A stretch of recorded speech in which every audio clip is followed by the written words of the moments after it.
Okay, we're 5 minutes in, so out of respect for your time and everyone's time here, I think we can get started.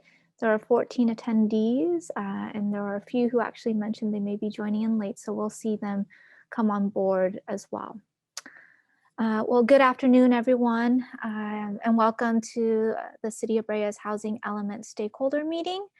We are excited to have everyone join us via Zoom. As much as we'd like this in person, your safety is our priority as well. So uh, as you know, cities throughout the state of California are in the process of updating the 6-cycle housing element. So this housing element stakeholder meeting is one among many avenues the city is undertaking to engage our community members in the process. So my name is Linda Tang. I am the Housing Element Project Manager for the City of Brea. So before we begin though, let's do some quick housekeeping.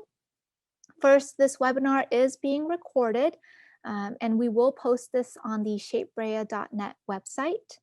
Second, participants are on mute, so please take note of that feature on your screen because throughout the presentation, we will have open-ended questions and poll questions for you to answer.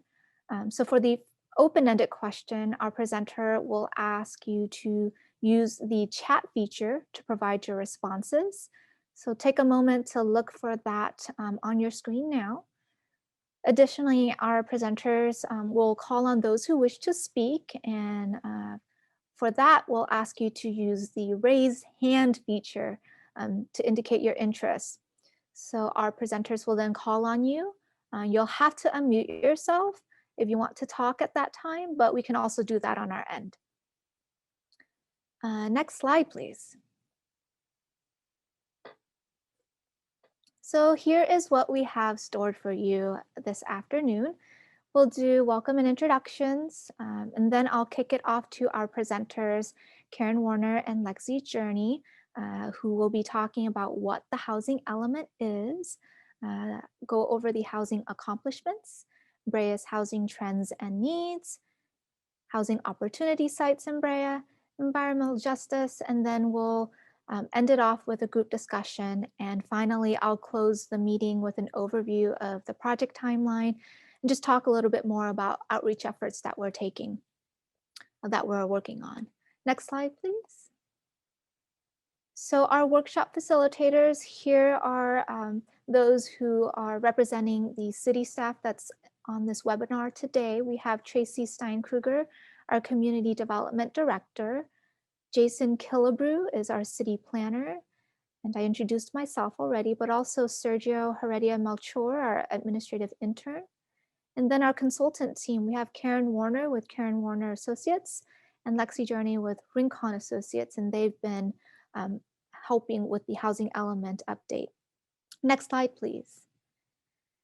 So here we have our workshop attendees. Again, thank you all for applying and expressing your interest in what housing should look like in the City of Brea. This is a crucial meeting as part of this process. Your input is invaluable, and we look forward to the discussion that we're going to have. We're going to take all of this information and package into a nice document that we will then present to our representatives. So we'll go over that again at the end of this meeting.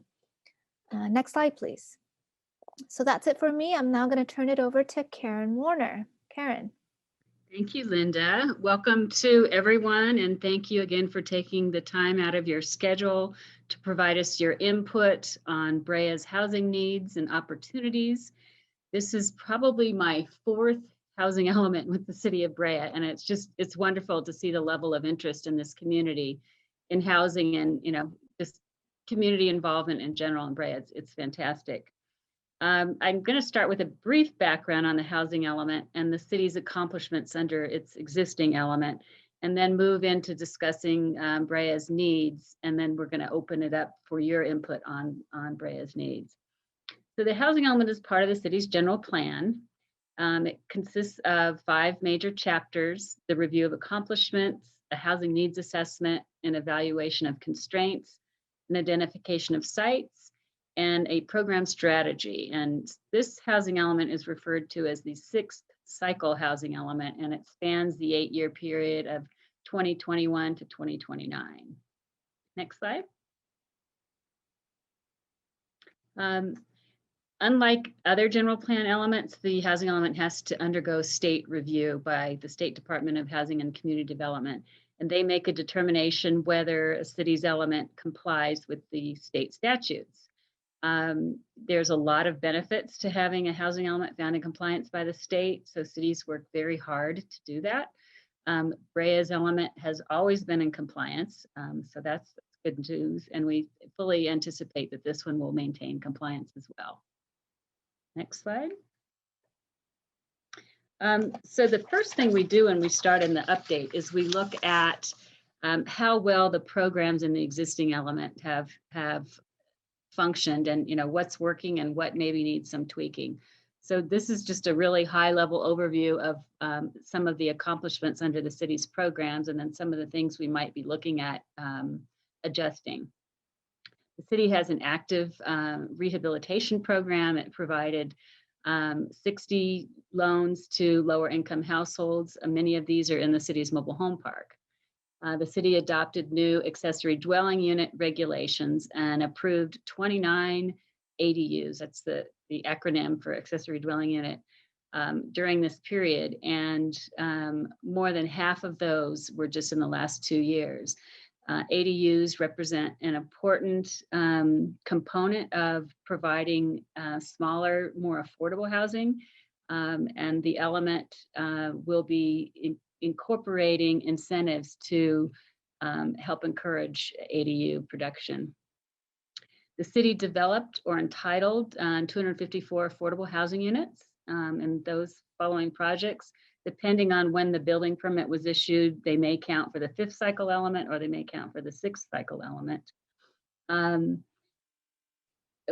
All of these affordable units were produced through the city's Inclusionary Housing Ordinance, which requires projects with more than 20 units to include 10% moderate income units.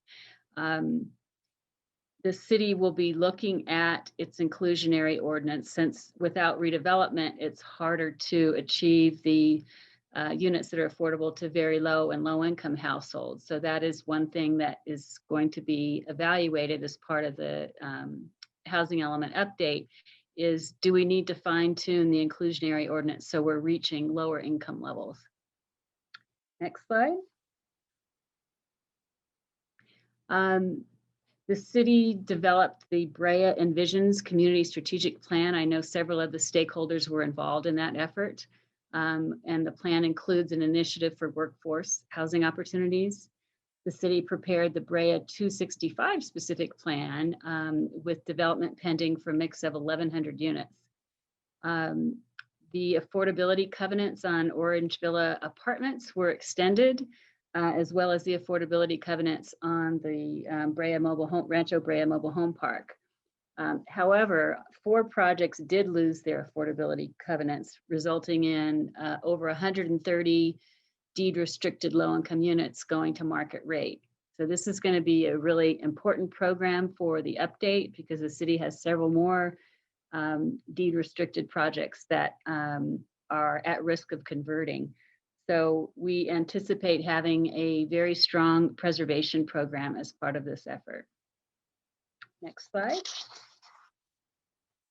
And now just briefly to talk a little bit about trends and needs. Brea is growing fast. It added over 10,000 new residents since 2000. That is 29% increase in population. And when you compare that with the county at 12%, and that growth rate is more than twice of the county. The city's population has continued to shift towards an older population. Its median age has increased from 36.4 to 38.1. We've seen an increase in the middle age and senior cohorts and a decrease in young adults. And a lot of times that happens in places like Orange County, where housing costs are high, and young adults that are starting families, may go to other areas that are less expensive. The city's had increased racial diversity with increased Hispanic and Asian populations. It's even with these changes, the household composition has remained pretty stable with almost 3/4 of the households are families. Half of those families have children. About 20% of the households are individual single people. Next slide. And Karen, we did get a question in the chat, so I don't know if you would like to answer it now or later, Sure. but the question is, what is the definition of workforce housing from an income perspective, and how many units may convert to market rate in the next 8 years? On the units converting to market rate, when we have a break, I'll look that up for you. There isn't a precise definition of workforce housing. Loosely, it's often thought of as 120 to 150% of the county median income. But cities that adopt specific programs for workforce housing usually adopt their own definition of what that is. So talking about the seniors, senior population, because this is a special needs group, and they are a big segment of Brea's community. Half of the city's seniors are over age 75. A third of the city's seniors have some form of disability. The majority are homeowners, and of those homeowners, a quarter live alone, which raises a concern as seniors age in place, whether they will continue to have the ability to maintain their homes. So some of the needs of Brea seniors are home accessibility and housing maintenance assistance, accessory dwelling units, shared housing to prolong independent living, multi-generational housing, and supportive living environments. Next slide. This is a map that shows senior homeowners that are living alone. So as I mentioned, a quarter of seniors that own their homes live alone. Of all homeowners in the city, 9% are seniors that are living alone. So you can see the darker colors towards the western edge of the city. You've got a much higher concentration of seniors living alone. Part of that is likely because that's where the mobile home park is, but this is something that we'll be looking at. Next slide. And now we'd like to hear from you. What should Brea's priorities be in addressing the housing needs of its senior population? So you can type in your thoughts in the chat button there, and then we'll review and share with the group.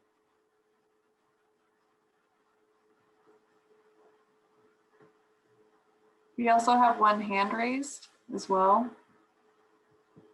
Should I be to call on that person? Sure, sure. Where did it go? Gary, did you still want to speak?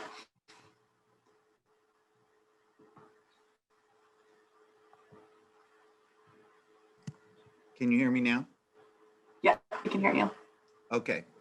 So Karen, Gary Bertain, I'm from the Planning Commission, and I live in a neighborhood that's being destroyed by ADUs. So this is a big struggle. I'm down in the old part of town, and because they can be allowed to be on the street, whatever, of the ADUs in my immediate neighborhood, none of them are rented at an affordable rate. They're not even unproud of that. I've been in the city a long time, worked here since 80, lived here since 90. And we always had the granny flats, we had all of that. But my struggle is if we put in all the ADUs and it's not affordable, unless you're saying affordable is based on the ratios against 150,000 a year or something, what have we accomplished? Okay, okay. That's a struggle. Sure, and there are community concerns regarding ADUs.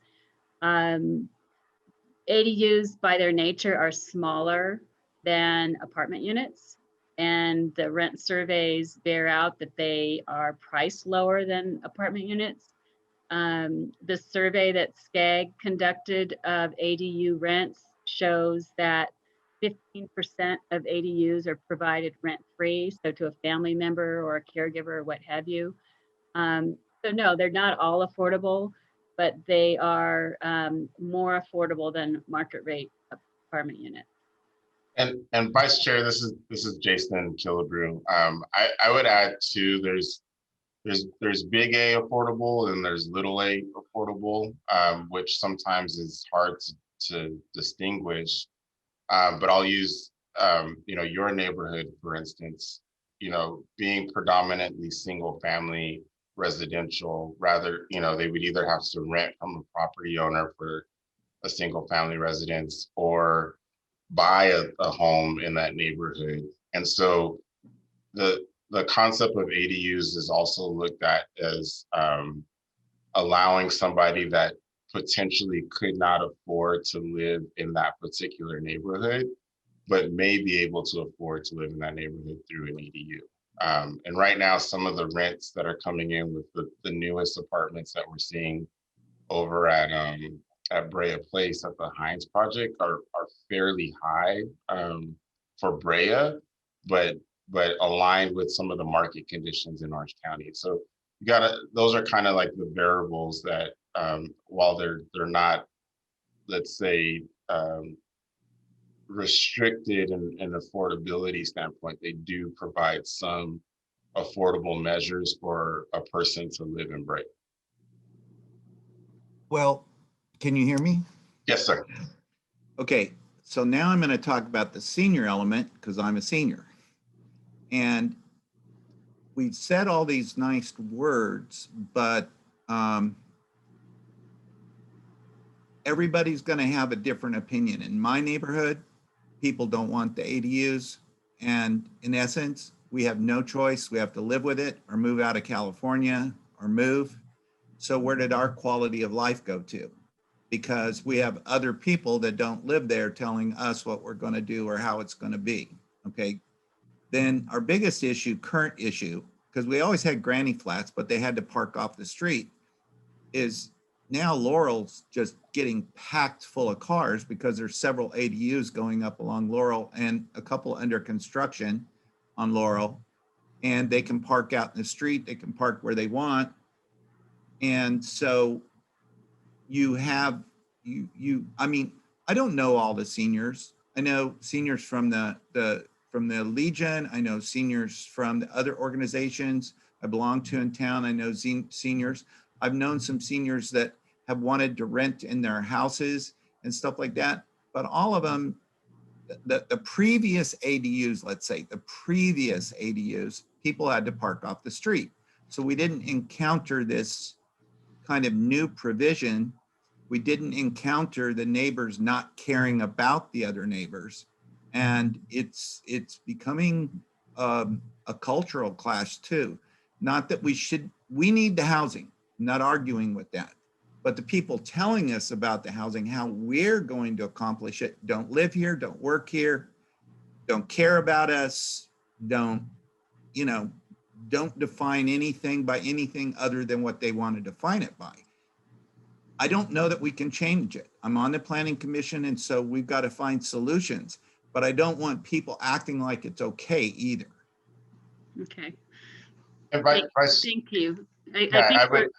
I would also, for this particular slide, we were looking for some feedback on what that priority should be. And so perhaps what I'm hearing is one of those priorities may be looking at how you address the parking situation that is associated with the ADU state legislation and the lack thereof of parking requirements. Would That's one. And I think Karen brought up a good point, though. We have seniors that are frightened of letting somebody handle the ADU for them, Karen. It's like they literally live on a great house for an ADU and people would still park off the street. And when you talk about that element in their 70s and stuff, especially if they retired, that can can become frightening. Sure. Who do they Yeah. turn that over to? Who do they Yeah. give that up to? Yeah. So where it could work, we have people, I know people that would like, well, I just don't know how to do it. And who would do it? And can I afford it? And how do we make it work?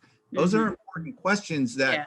with a little bit of effort, Jason, when we're all working on this, and trust me, on the Planning Commission, going to League of California, we're not going to avoid it, but what can we do to kind of make it so it works better and it's not a course of contention? Sure. You know, that's Sure. where I'm going. Yeah, and that's why we're here today. Okay. Okay. So Well- thank you, Vice Chair. We Okay. got a lot of comments in the chat. Why don't I just summarize them?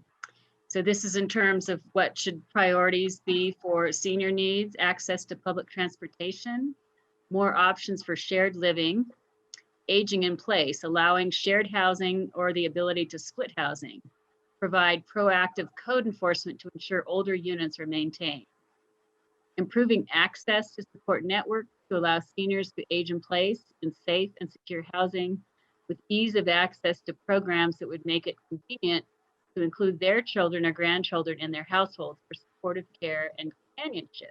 Great. Seniors need more low-income and very low-income affordable housing. I own a home in the Union Oil Streets, and I love all the ADUs in the apartments. It adds so much character. Providing local amenities to ensure they don't have to drive to get groceries, money, etc.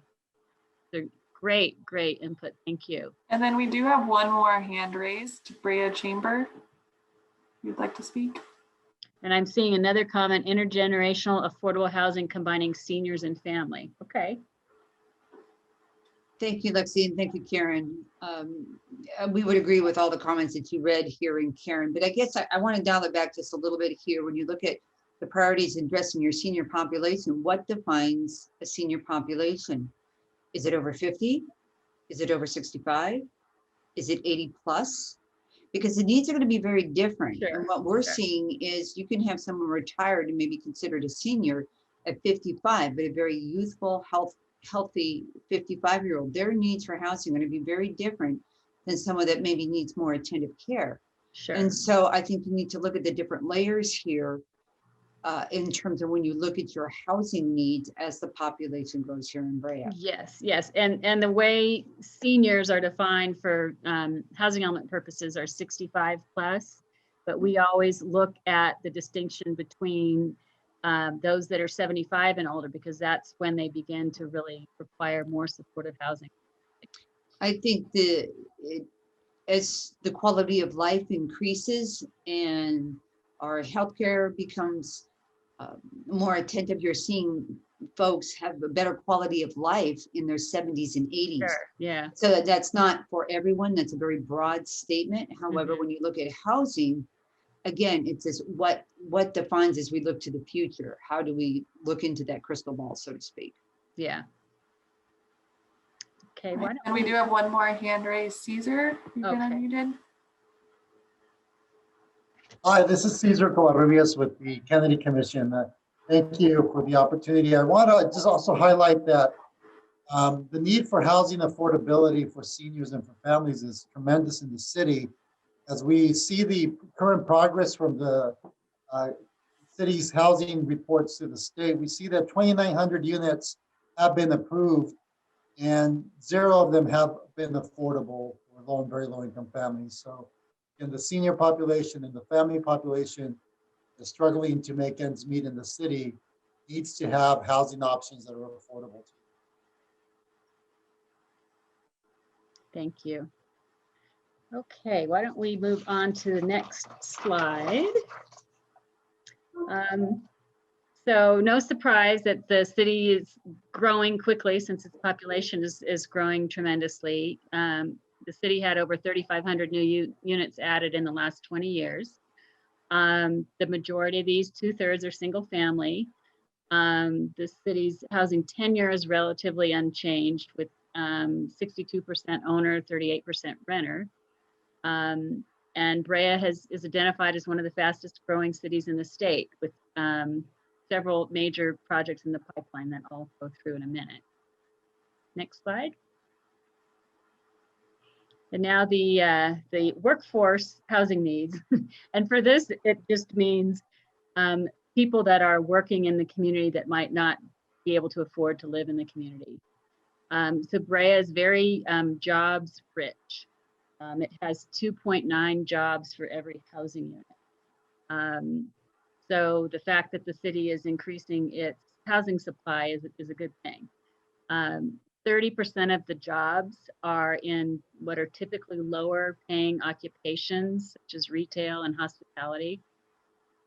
And to really highlight the jobs housing imbalance, 96% of the people that work in the city commute in from outside with an average commute time of over 30 minutes. The Orange County Business Council produces a workforce housing scorecard that ranks cities in terms of generating new jobs and housing appropriate and affordable to the new workers. So for the period of 2016 to 2030, Brea ranks fairly low, 23 out of 35 in terms of having housing appropriate for the workforce. Now, that projection period might not be taking into account several new projects that are in the pipeline. But for the following period, 2030 to 2045, Brea moves up tremendously, being ranked 8 in terms of providing housing for its workforce. That's a good thing. Next slide. And so this is another area where we'd like to hear from you. How can Brea improve its jobs housing balance and create opportunities for our workforce to live in the community? So give us your input in the chat, or if you'd like to raise your hand, we can do that as well. Okay, we have a couple raised hands. Caesar, you would like to speak? Sure, thank you. Just highlighting the fact that the workforce and the type of jobs that are being produced in the city right now are not being served, right? We're not providing the type of housing that would be responsive to that growth. As I mentioned to you, the city had about 800 units at low and very low that they had to plan for during the current planning period, and none of them have been built at this point again, but exceeding the above moderate significantly. So we do see significant growth. It's just not balanced. So I would say the response to that is ensuring that development is more balanced with a specific policy that addresses affordability, including the inclusionary housing ordinance that needs to be more focused on the low and very low to be able to be responsive to those housing needs. Thank you. And then also the other raised hand is from the Brea Chamber. Thank you, Lexi. I guess one of the questions that I may have as we look post-COVID and our housing needs here, for many of our large employers here in Brea, obviously they're having their employees work from home. And would it be more attractive for them to move here to Brea given the telecommute situation? So I'm just throwing it out there. I think we need to really take a look at some of the data in terms of where our larger employers are at in bringing their employees back here to Brea. Because if that's the case, then yes, housing is going to be in great demand because of the commute from coming to Chino Hills, South County, maybe eastern part of Los Angeles County. So it's creating that workforce affordable housing that we need here. But again, I do need to throw in that post-COVID, what that's going to look like, because what we're being told here at the chambers, many of our larger employers, and when we talk larger, we're talking those that are 1,500 to maybe 5,000. Maybe a quarter of them will come back to a brick and mortar. Majority are going to be working from home. So I think that complicates things. And when we start looking at our housing, no one's denying that we need it, but what is that going to look like?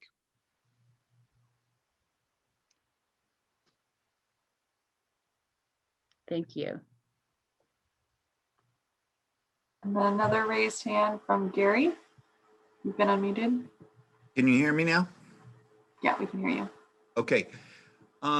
Growing up, it was always that concept that, you didn't spend more than 25 to 30% on your rent. And I work with one of the big insurance companies, and we all know who, here in town. And one of the biggest elements that we run into with keeping certain of our employers is going to be their support staff, not necessarily their managed, let's say, educated, self-independent staff, but there is a bit of support staff. And if you have support staff, they want to stay there because they have the people that work there.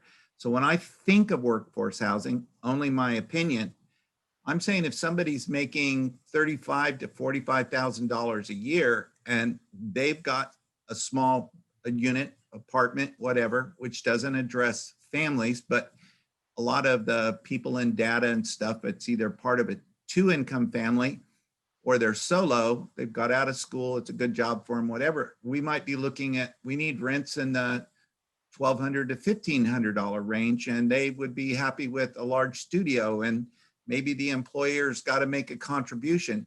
Whatever we're looking at, I think we want to be creative about having our support system. So whether they work at the mall or one of the big companies or wherever they work, if we can house an enormous part of our workforce, or at least a big chunk of our workforce, then we're going to keep the companies that need that workforce that's not working from home.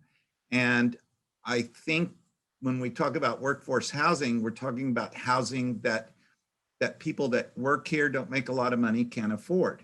That's just my opinion, but that was the rule of thumb when I was growing up.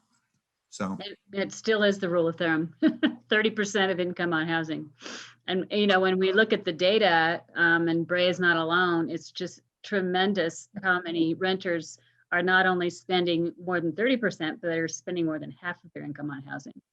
So it's thank you, really, Karen. I always wonder about that, because that's that sneaky element that makes companies decide big changes. Mm-hmm. Why don't we review the input we got in the chat? Need more low-income apartments, very low-income housing to accommodate the 30% of workers at lower incomes. Be creative about the reuse of currently empty buildings, i.e. convert from commercial to residential. Also be creative about the size and style of housing, micro units, and reuse of parking lots as examples. That's great. Allow upzoning on a street by street or neighborhood by neighborhood basis within a framework provided by the city based on votes of local residents who live on that street or in that neighborhood. What defines an affordable home price in Brea? Again, I can look that up when we're on a break. And more options for micro apartments or SROs. It's actually more like 45% now. That's the norm. I work in the real estate industry for purchase, right? But for rent, the standard is still 30%. Okay. Moving right along. Next slide. So I'm sure most of you have heard the term RHNA, the Regional Housing Needs Assessment. This is really the centerpiece that drives the update of the housing element every 8 years. These are the minimum number of housing units that the jurisdiction is required to provide for through zoning at appropriate densities in its housing element.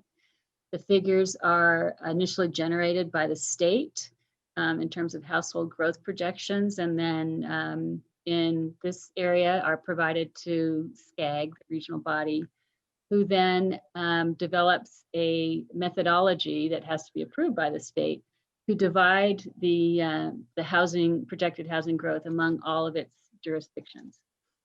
One of the key factors that is looked at in distributing the growth is employment, of which Brea is right in there, and access to transit. In terms of receiving the state's approval of the housing element, the RHNA and the sites inventory is really one of the key threshold criteria to obtain a state approved element. Next slide. So the RHNA looks like this. It's divided into income categories. This is the draft RHNA. It is to be adopted by SCAG in about another month. And so for Brea, it's 2,360 units that will need to identify sites. And in the sites analysis, we use what's referred to as default density. So sites that are a minimum of 30 units an acre can be used to address the very low and low income RHNA numbers. And then sites that are around 15 units an acre or greater can address the moderate income. Next slide. So the city has several large projects that have been entitled or pending, identified here. And these are projects that will count for the 6th cycle. So for instance, Central Park Village is much larger than that, but the other apartments in Central Park Village have already had building permits issued, so they're counted in the 5th cycle. But adding these up totals 850 units that have entitlements, an additional 1,671 projects that are pending. So that's a total of over 2,500 units. That's exceeding what the city's RHNA is. But what's important, and what Caesar from the Kennedy Commission brought up, is how to get, just because we've got the densities, it doesn't mean you're going to get the affordability. And the city's primary tool for getting the lower income units and moderate income units has been its inclusionary ordinance. But we need to look at ways beyond that to make sure that we're getting more affordable units within all this growth. Next slide. We looked at the opportunity sites that were identified in the current housing element. And as I'm sure most of you are aware, when the city updated its general plan, it developed these mixed use categories that provide for various densities. And these are the mixed use sites that had been identified as ripe for development in the existing element, and these are the ones that still remain. In addition to that, and I think this was brought up in the comments, we're also looking at underutilized and obsolete office space for potential conversion to housing. Next slide. And now we're going to do a polling question that we're interested in what you feel are the best strategies for the city to meet its RHNA. And so Lexi has launched the poll. Check as many as you want, and then we'll review the results.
All right, it looks like we got most of everyone's votes, about 13 out of 16 participants. So we'll just give it a few more seconds. Now we have 14, just a couple more we're waiting for.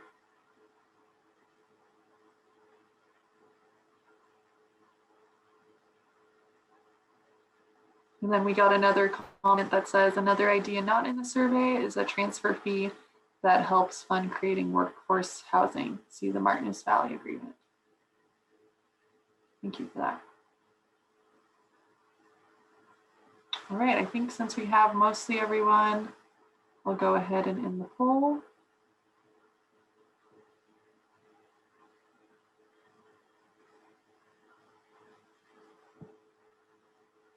So it looks like out of the votes, it was pretty evenly distributed, with the highest voted option or strategy is to allow conversion of underutilized and/or obsolete office space to residential. That had 12 votes out of 14. The next two are allow affordable housing on land owned by religious institutions and allow affordable housing on publicly owned surplus properties.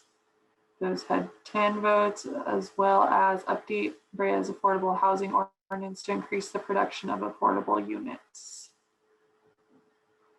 But yeah, the differences were from 7 to 10 for each one. So pretty big spread for all of these.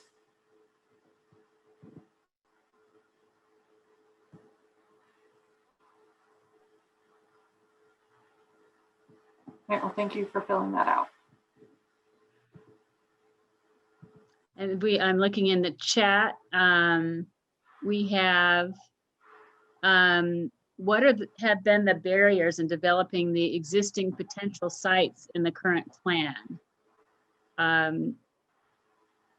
Jason, do you have any thoughts on barriers to developing some of the mixed use sites were identified in the housing element? I don't think there's, I wouldn't classify them as barriers or obstacles, if you will, but more of just environmental constraints that will, you know, we've tried to identify, but as you kind of go through the more detailed process through engineering and site planning and design, that's when other things will come up. But I wouldn't say that they're obstacles per se, given that most of those mixed use sites are either adjacent or are already developed. So things like utilities, access, things of that nature would be there. So I think our approach in looking at those sites is those are probably the more viable. And as the shopping centers, you know, which we've seen throughout the city, have had to look to evolve or are approaching age of structure, and maybe a prime opportunity for, you know, these you know, redevelopments of these sites to occur.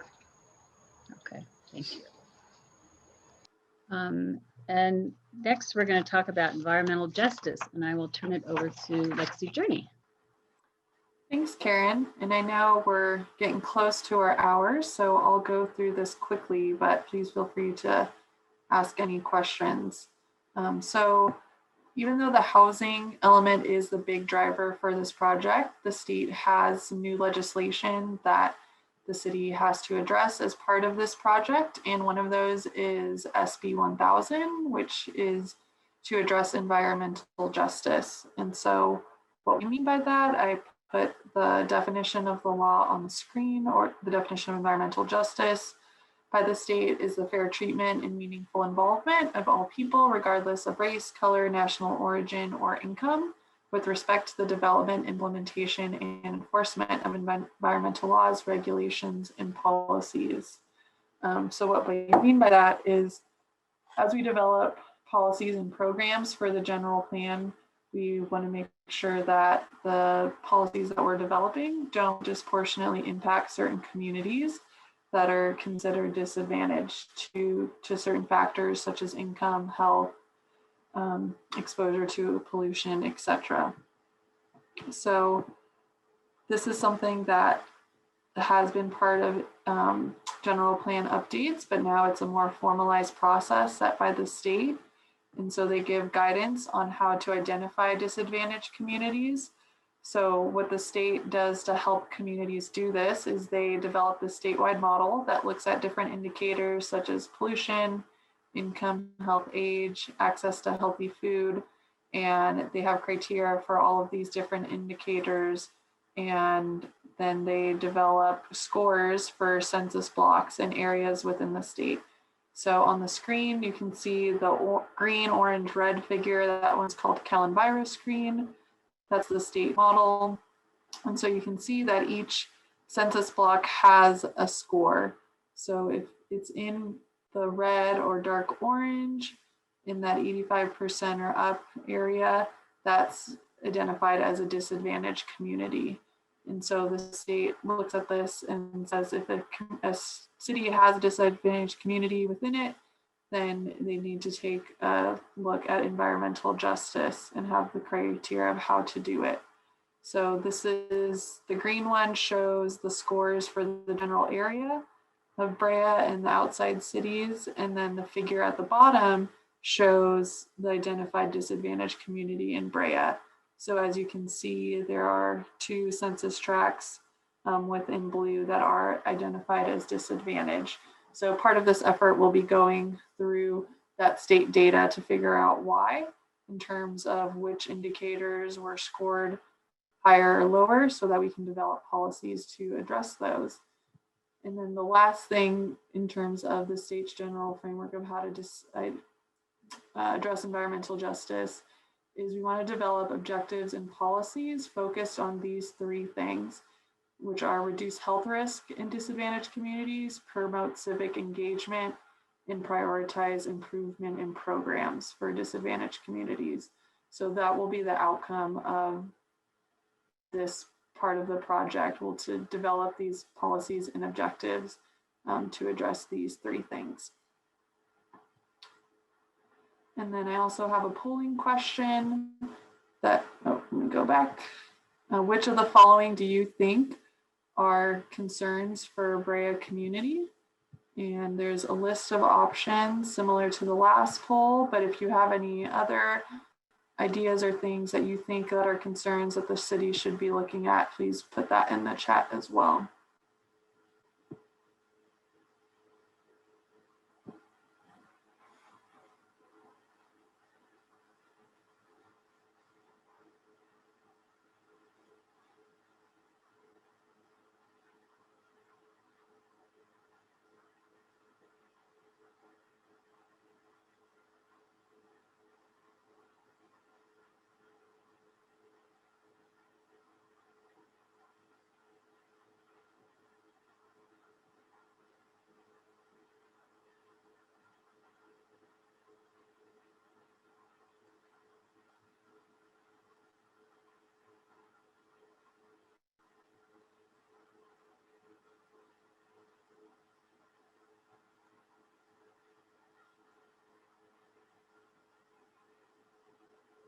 All right, it looks like mostly everyone voted.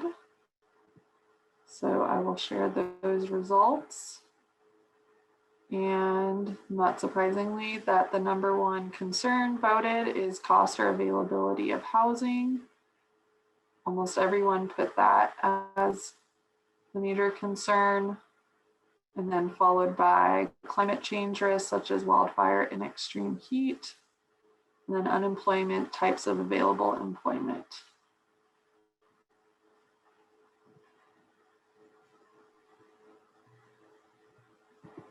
All right, thank you for that. And again, this will be an ongoing conversation, and we want to hear for other people in the community as well throughout the rest of the outreach process. So we also want to take any suggestions throughout the process of how we can do good outreach to all different parts of the community.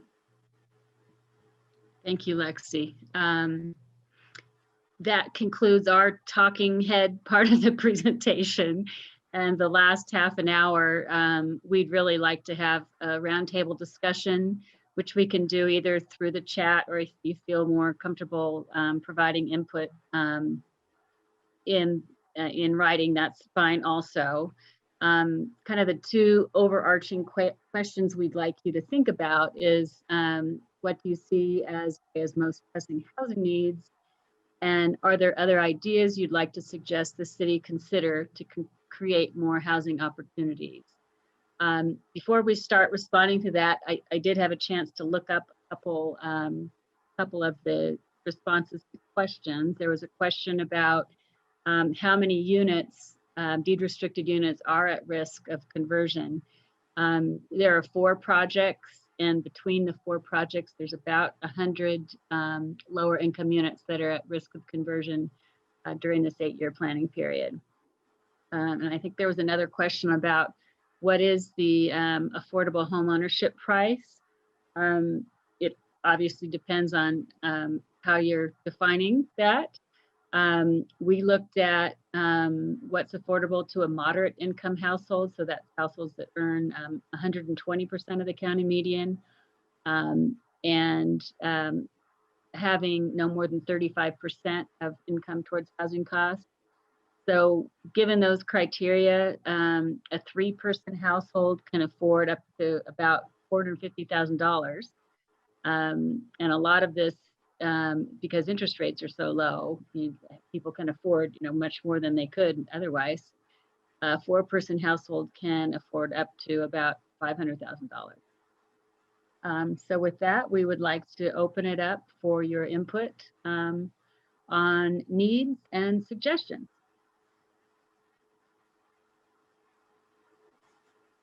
All right, we have one hand raised so far from the Brea Chamber. You've been unmuted.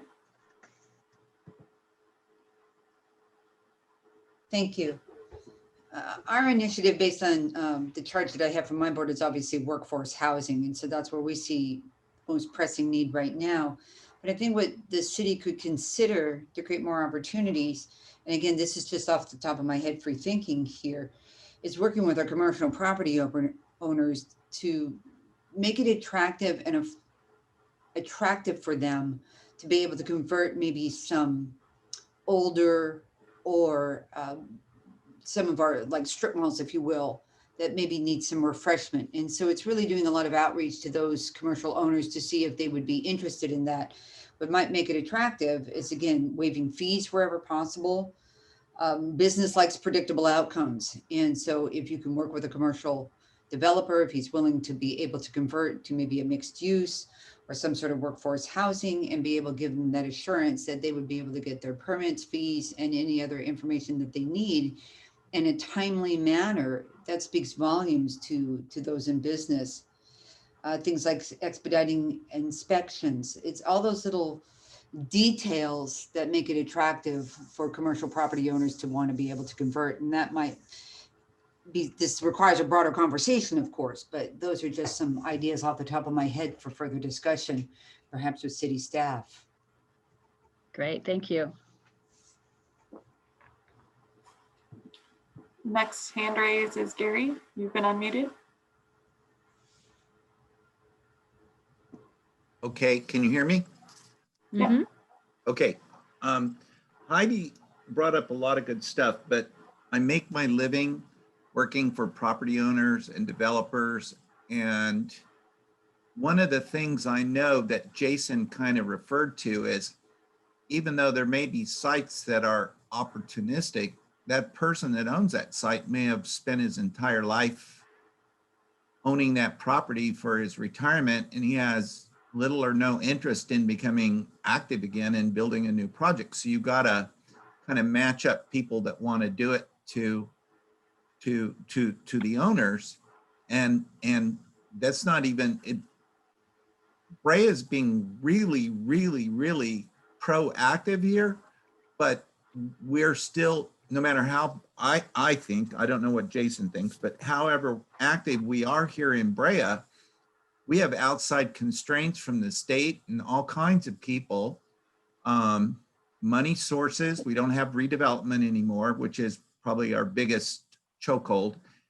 And so if somebody's owned a shopping center and that's their model for making income, they might be willing to sell, but what are they selling? They're selling their income. What the motivation has got, I think, to be so high up the food chain at like a state level or something, or I think it's great, but how do you pull it off? I don't know one single person that does shopping centers, industrial or whatever, that wants to convert, other than they might sell their property and they want to get the most money they can get out of it, because then they're done, they're gone. So what Heidi's saying is so important, but I think it starts higher up than what the city can do, because Brea is probably the most proactive city I know. So I don't know what the answer is. Maybe Jason, you know stuff you can pull out of your magic bag there. So, you know, so what is your experience? Let's go to Karen. Okay. across the state. Am I making it up? We can be proactive, but what's your experience if it's not, if we don't have something that we can put our teeth into, you know, with the absence of redevelopment? Well, I'm just seeing more and more in the COVID world of interest in redeveloping commercial properties for housing. We've also seen churches that are doing land leases to allow for affordable housing, and then they get something out of it. They get their church facilities improved. But I think it's a whole different world now. And I think it was the chamber that gave the quote that of the city's large employers, only about a quarter of them are looking at bringing back their workforce. So I think we're going to have a lot of commercial properties that provide an opportunity. And Commissioner, this is Jason. I wish I had a direct answer, which I don't, to some of the comments that you made. But I do think that the whole goal about looking at this housing element is to set goals and policies to achieve what it is that we're trying to achieve. And so that does fall on us to, and I say us as, the Planning Commission, the City Council, residents, community members, staff, to, be creative, understanding that there is this issue that we need to address. And I think to your specific example about the individual property owner, that bought, that commercial piece and, plans on living on it and their model, depending on when they bought that site, Orange County has, exponentially had their land values increase in such a way that, they may come out, exponentially better than they were before when you factor in operating costs and maintenance and things of that nature in redeveloping it or having someone else redevelop it for them. So it's, I think it is circumstantial and site by site, individual by individual, but I think collectively, like Karen was saying, you are seeing that happen across Southern California just because of all the different factors and variables. We've got quite a few comments in the chat. The chamber says, when we look at other Orange County cities, we see innovative housing development in older commercial properties. Stanton, Irvine, et cetera, have done some great work. And then from OC Yimby, they're hosting a panel on churches building affordable housing. And there's more info there. There's a link to it. That's great. And then this is a long one. Oh boy, this is a long one. Workforce housing. Make Brea more welcoming to young professionals to consider making Brea their permanent home. There are many people I know who are not even considering living in Brea with their families because of the cost and the cost alone. These are people who grew up here, people who the Brea community raised, and without more affordable housing, the long tradition of longtime Brea residents growing up and staying here may be broken. The key is providing greater flexibility to smaller property owners to allow conversions, to allow larger empty residents to be converted into duplexes, for example. These houses with 3 or 4 bedrooms may be made into 2-bedroom units on the same plot of land. Micro flexibility for property owners, and create programs to educate community members about these types of opportunities. Make policy that's easy to understand. Wow, thank you. Let's see. It seems that long-time unused properties such as Tower Records would be a great candidate for low-income apartments. That is one of our target sites, the Tower Records site. Affordable housing for families that are in the workforce. Thank you. And then we do have one raised hand from Barry Ross. If you want to unmute yourself. Hi, yeah, I was looking at your pending projects, the number of units that are being created, and then comparing it to your inclusionary housing ordinance of 10%. And, those units that are being built will only yield a small number of very low and low income housing and won't meet the RHNA targets. So I think it would be really a useful exercise to identify what policies need to be in place to meet those requirements, those targets, and then reach out to the community and ask, maybe through survey or some outreach, which ones they prefer, knowing that they have to reach the target, because that's the goal. And I think that, when people have to make choices, but it's forced because they have to reach a certain goal, they have to weigh the pros and cons of different policies. But clearly, the current policies did not yield, the policies you have did not yield the RHNA targets in the current plan. And unless there's a change in different policies, it's not going to happen again. And also, it's my understanding that if sites have not been developed in the previous plan, I thought unless there's justification, those sites can't be proposed again unless there's real justification of why they're going to be able to be developed and these potential sites. So how would you address that? Right. It's a much higher bar on the housing element sites inventory now, and particularly if they're sites that were in the prior element. So some of the justification for including a site that was previously included and not built is owner and developer interests, for example. Improvement to land value, very low, so a very economically obsolete existing use. So it isn't impossible to reuse sites, but there does need to be more justification. And one thing I have to say in terms of inclusionary, up until recently, the city wasn't able to impose inclusionary on rental housing, as it was thought to be in violation of Costa-Hawkins, which prohibits rent control.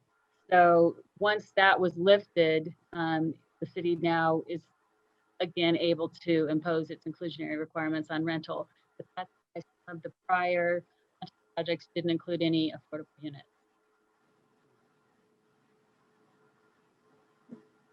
Thanks, Karen. So we have 3 hands. I'll start with Caesar and then Yossi, Imbi, and Gary. So Caesar, you want to start?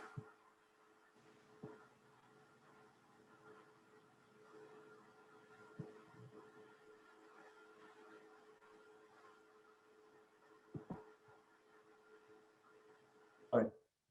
Thank you. The policies that are in place right now with inclusionary are gaining some units, or will gain some units. They haven't so far, but I think specifically we should be looking at how do we incentivize developments that are going to be 100% affordable.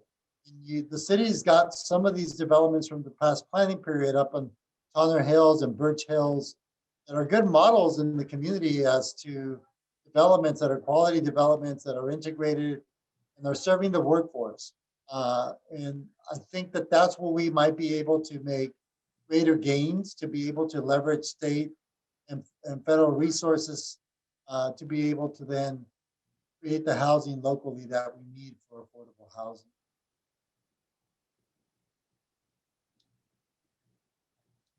Thank you for that comment. And then OC Imbi.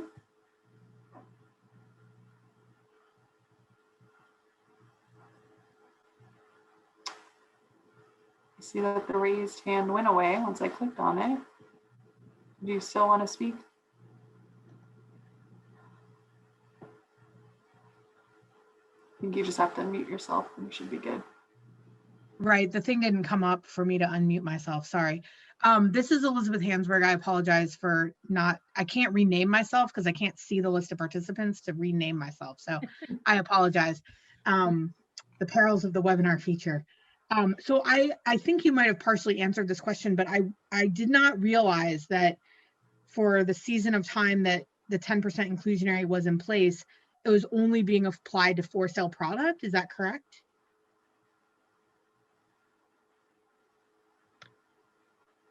The city has previously applied it to rental, and it has a recent project, Mercury Village, that is rental that it is applying it to. But I think it was it in the housing legislation of either 2017 or 2018 that the ruling to again allow inclusionary and rental projects took place. Oh, interesting. Okay, I wasn't aware of that. So Yeah. do you think, so like to Barry's point that, you know, I mean, not very many cities in Orange County have an inclusionary. So Brea is very unique in that way. Fullerton doesn't have one, Buena Park, Placentia, they don't have them either. So if with that in place, one would think that it would produce. And I just wondered if you had any thoughts on like why it wasn't producing. Well, it did produce. I mean, in one of the slides, we showed the 4 projects that were approved that had inclusionary units. Okay, it just didn't produce enough to meet. Right, didn't produce this enough. cycle. Definitely, Okay. right. Okay. Didn't produce enough. Do you think now that they'll be applying the 10% inclusionary to rental that will? Yeah, that'll help. And as I mentioned, we're going to be relooking at the inclusionary ordinance. I mean, because when it was developed, the thought was the inclusionary provides moderate income housing, and the city's redevelopment funds provided very low and low. And the city produced a lot of affordable housing with its redevelopment funds. That went away, and the inclusionary still is providing at the moderate, and we haven't made up for the very low and low. So that's one of the things we're going to be looking at. Okay, thank you. Thank you. And the next person on the list is Gary. Unmute yourself.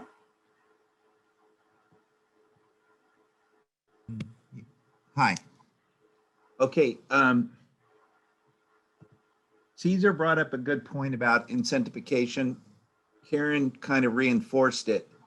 In the absence of redevelopment, I do not know one single developer that will deal with the nightmare. We want this housing, we need this housing, but there's nothing simple about this housing. And they're doing it at risk. So if you're doing it at risk in the absence of something that makes you some money, they can't get investors. And I work with one huge nonprofit for veterans housing over in Long Beach. And it took us 10 years to raise enough money to keep it going in perpetuity. And that was just generous donors. There was no federal money, no state money, no nothing.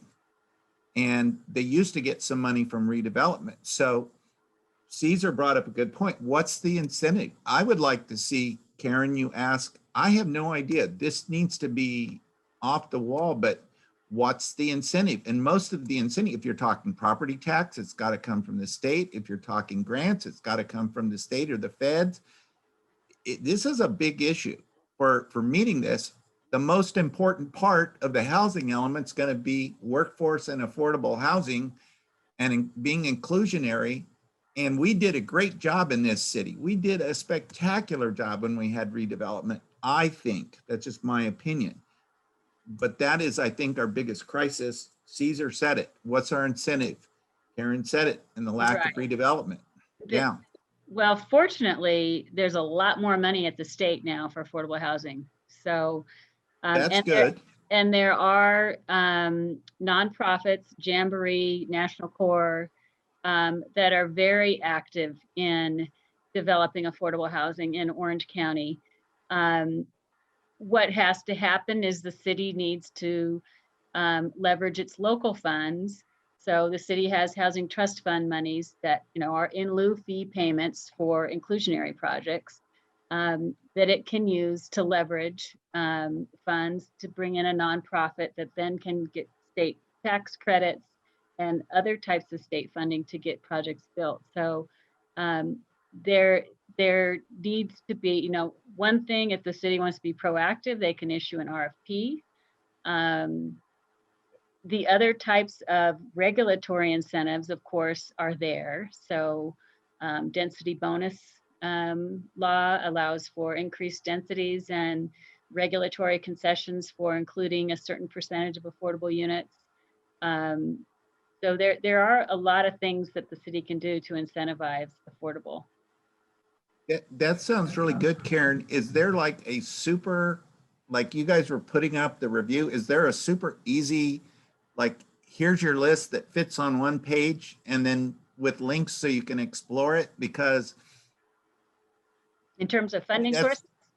Those items that you just listed, you know what I mean? Like here's the 10 ways you can go look.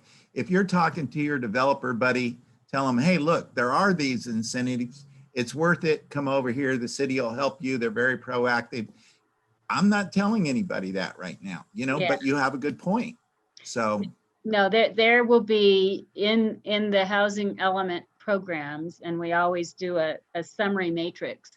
There will be a program for affordable housing development assistance, and that will talk about financial and regulatory incentives. We will have an updated financial resources section that will identify, you know, local, county, state resources, and with links to those sources of funds. And, you know, you can click on those links and see when NOFAs are issued. So yeah, all that will be in the element. okay, that'd be great. Thank you anyway. I did that list you hear about, you don't see it, you know, so easily. So. Thank you. The next person that has their hand raised is Jason Kraft. You can go ahead and unmute yourself. All right. Yeah, so I was curious to hear feedback about the idea of more bottom-up zoning. So that'd be basically providing different options for individual neighborhoods, like streets or blocks, to vote on whether or not they want to upzone to allow more ADUs or more multifamily housing for just their neighborhood, instead of looking at it. I think it's more of a kind of decentralized option for increasing density. That's a good point. Right now, we don't anticipate needing to go into neighborhoods to upzone. We have enough sites that are mixed use primarily, but that doesn't mean that if neighborhoods are interested in increasing zoning, that isn't something that the city should look at. But currently, you know, the policy has been to try to focus the density in the downtown and along commercial corridors, and, you know, keep it out of neighborhoods. So it's actually unusual to hear someone within a neighborhood that would be interested in more density. Okay, yeah. So I'm not sure if that's an outreach that the city could do to communities, especially those that are close to schools or employers, as we do have quite a few residential areas that are mostly a single family, and there could be benefit there if the residents are interested in kind of adding more density. And that sort of thing is usually what happens when you're doing like a comprehensive general plan update. Mm-hmm. I haven't really seen it done like you're saying, a bottom-up approach, neighborhood by neighborhood. So we'd have to talk to staff about that. Okay, thanks. Thank you. Not seeing any other hands raised, but I do see that there is a question in the chat. Question is there a searchable web map where you can put a property address and see what can be built on what property type? ADU add-on, duplex conversion, density allowances, etc. Jason, is there something like that in the city? I'll chime in. I think Jason had to drop off here, but we currently don't have a searchable web map. But part of the funding that we did receive through the state of California's HCD, the Housing and Community Development Department, is to look at ways to provide these types of resources. So with the funding that we received, this type of feedback is exactly what we're looking for to provide the most usable tools available for our community. So appreciate the feedback. Again, we don't have it currently, but could potentially down the line. Thanks, Linda.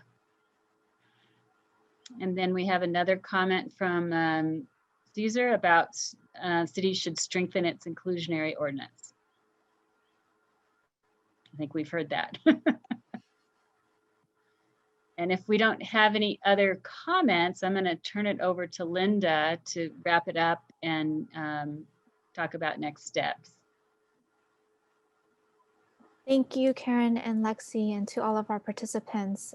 If you still have comments that you'd like to make, please don't hesitate to go over to shapebrea.net.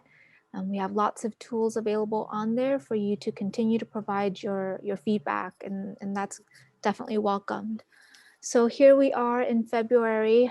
We're in the midst of public outreach as well as document preparation.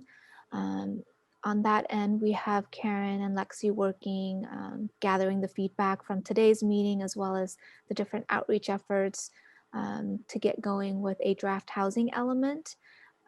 But in terms of public outreach, we're very excited to be hosting or launching the shapebrea.net website. It is a tool through the Bang the Tables Engagement HQ platform, which allows for some amazing back-end surveys, ideas, stories. So those are some of the things that we have listed on the website. If, again, you haven't had a chance to go on there to browse the different features, we have historical documents, Housing Element 101, information that you can share with your neighbors and other folks who may be interested in the Housing Element update. So in addition to the stakeholder workshop, we will be holding a community-wide input meeting on March 23rd, 2021, and this is scheduled on the same day as our Planning Commission. I do see a question about whether this website is available in Spanish.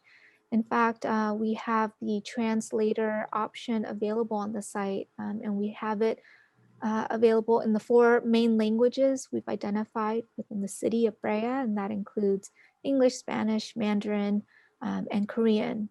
So users can go on to the very top of the right browser and select the language they want to see it in. Our Housing Element 101 video, which is a cute little animation video about this process, will also be made available in those 4 different languages. We just completed the voiceovers, so those should be uploaded very shortly. Thank you for your question there. So again, the meeting is on the 23rd during the Planning Commission study session, and this is later in the evening, so we want to make it as accessible to those who are working during the daytime as possible. Unfortunately, because again of COVID, this meeting will be hosted via Zoom. However, we do have other outreach opportunities available for our residents, one of which is targeting our senior population. So we have close working relationships with the Senior Community Center. And so what we've done is printed out the 12 question survey, which also lives on the website, so that it is readable and also informative. So we've printed these out and we'll be passing it out to our seniors through the senior center, folks who come by for the meal program that we have, as well as reaching out to just our network to get this into the hands of those who aren't as tech savvy. Additionally, we are taking a very exciting approach to engage our youth. So very shortly here, we will be launching the Build Your Dream Home Challenge. Now, this will be open up to everyone who can access shapebrea.net. But one of the things that we've done is partner with Laurel Elementary and the Brea Linda Unified School District, as well as our Brea Community Center. We host daycare services there, where what we'll be doing is buying sort of like Lego blocks and passing them out to the family members. Most of these students are remote, but we're working with the teachers and the staff at these different schools and centers for them to come and pick up a bag of all of these Legos that they can then build. So it's not limited to just Legos. Anyone can participate by either drawing their dream home or even using a software tool like SimCity Build It or Minecraft, which is very popular with some of our younger folks. But anyone can really access this. It does have a cost associated with it, but there are free trials available for the first 30 days. So that is an option that you can participate in along with our youth as well. Or you can use everyday household items, boxes or pillows, cushions, whatever. You can make this a family fair. So this is really one of our exciting activities that we're going to launch very shortly here. So I mentioned all of those different activities that we're doing.